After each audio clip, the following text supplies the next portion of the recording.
Welcome to Speak for Yourself from the Crib. Presented today, this segment by Popeye's Chicken Sandwich. All right, we got a great show planned for you. Jason Whitlock, Marcellus Wiley on a Tuesday, the day after Monday. All right, stick around. We have one of, if not the greatest defensive player in NFL history just around the corner in our next segment. Ronnie Lott, we're going to pull up at his crib, talk some 49ers football, and has Tom Brady really replaced Joe Montana as the GOAT? Even later and better, you know who just won the NASCAR race in Darlington? Kevin Harvick.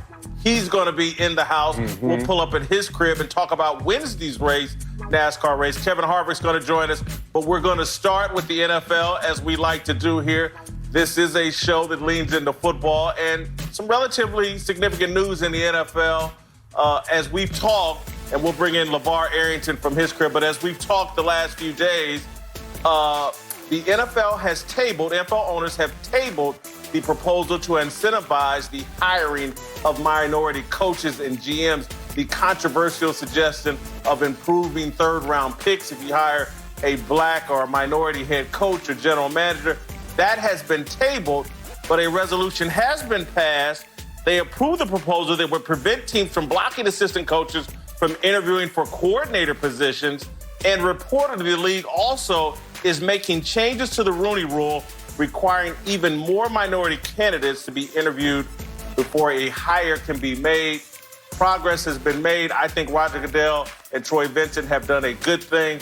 I think the proposal that was tabled was created to create conversation and put pressure on NFL ownership and executives. I think it was for Roger Goodell and Troy Vincent in the league to say where they stood on the issue. But as I suggested yesterday, Marcellus, and let's bring in LeVar Arrington on this conversation as well, there are layers to this conversation that I think the proposal that was tabled has given us an opportunity to discuss. And one of them that I've been passionate about is just NFL players, black players, hiring agents to represent them that are black. I think that would do a lot to empower executives and coaches. And if we're going to claim or we're going to complain that NFL ownership won't hire us to lead the teams and organizations as individual athletes, when you have your team or corporation built around Odell Beckham Jr. Inc. or Cam Newton Inc., who do you hire? And so the question I'm going to ask you guys, Marcellus, a second-round pick, LeVar, the number 2 pick in the draft when he came out, do NFL players actually play a role in the lack of diversity among head coaches and general managers? Marcellus. Absolutely, they do. And I respect what you're saying. I got to give credence to that. How do you want someone to trust in you if you don't show that same trust in your own, show that same value? I think that goes a long way. But I also want to talk deeper to what's happening in the culture and the mindset of the athlete and use some numbers to support it, but also just the ideology that exists, this whole ball till you fall mentality that exists with the athletes. Now, there are two things at play right here. We know that 70+% of the NFL is African-American on the field. But then when you look on the sidelines, let's just stay there. Of the 32 head coaches, 24 of them did not play football at the professional level. Now, of those 24, 2 of them are black in terms of Brian Flores and Mike Tomlin. So that's all we have of people of color, 2 of the 24. Why am I giving you those numbers? Because I'm going to give you the mindset now. A lot of my teammates, and we're talking about a population that is majority black, are going to ball till they fall. And you know what that means? If you really dive into what that mentality is, that they're going to exhaust all their options to try and stay on the field. Meanwhile, others, white players, whatever you want to say, outside the black culture is thinking, maybe football on the field is not going to be a career for me. So then they transfer their mindset and energy into actually being on the sidelines or upstairs.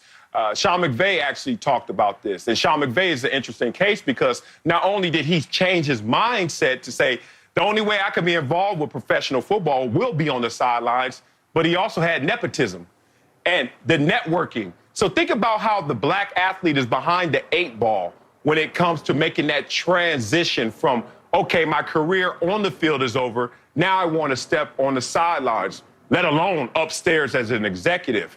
You are so far behind in that transition when you talk about where everyone else is because of their limitations. So in a sport where we say it's a meritocracy and we don't care who you are, big school, small school, whatever type of background you have, on the field is based on merit. But on the sidelines, there's more to it than just the merit.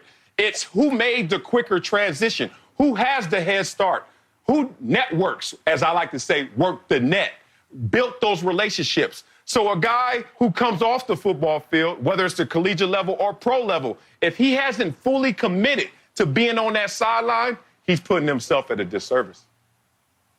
Yeah, as an active player, I say no. And the reason why I say no is players have their own challenges.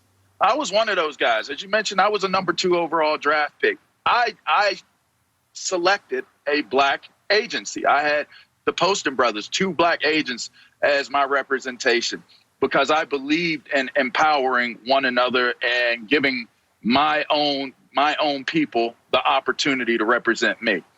If I could do it all over again, I would make the decision to maximize my career. Careers can last from 2 to 3 years on average. You have 2 to 3 years to maximize your opportunity in the National Football League as a player and as an employee.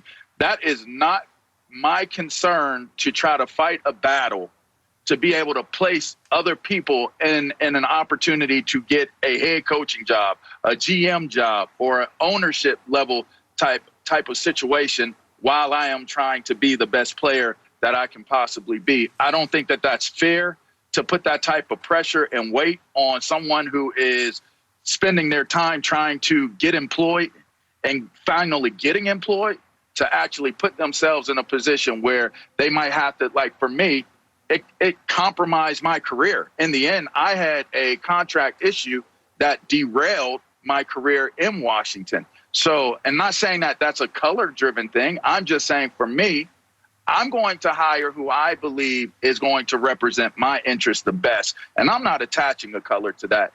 And as far as, and again, just one last point to that, as far as looking at it as hiring an agent of the same race and background as me is going to make the difference in how agents or how owners view putting in people like GMs and head coaches, I think it's 2 entirely different conversations, and they would take place on 2 entirely different platforms. LeVar, I think you've argued your point very well. I don't want to criticize that, but I completely disagree with it. I think if you look across at white NFL players, they virtually all have white representation. I can't say that's a decision based on race. They're hiring who they believe, trust can do the best job for them. I get that. But I also think we have a responsibility, particularly if we want to move up and elevate, to be comfortable working with each other and empowering each other. And I do think we have a responsibility to do that. And I want to add this, and I meant to say this in the open. Read a Washington Post piece this morning from Robert Klemko that was put out around the NFL draft. For the first time in the history of the NFL, more than half of the first-round picks were represented by black agents. So perhaps there is some progress being made in terms of how we view ourselves, who we're empowering, who we trust to represent our own little individual businesses.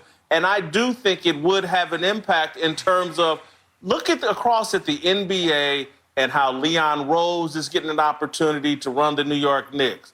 Rob Pelinka got an opportunity to run the Los Angeles Lakers. These are former agents. They have all sorts of interaction with ownership.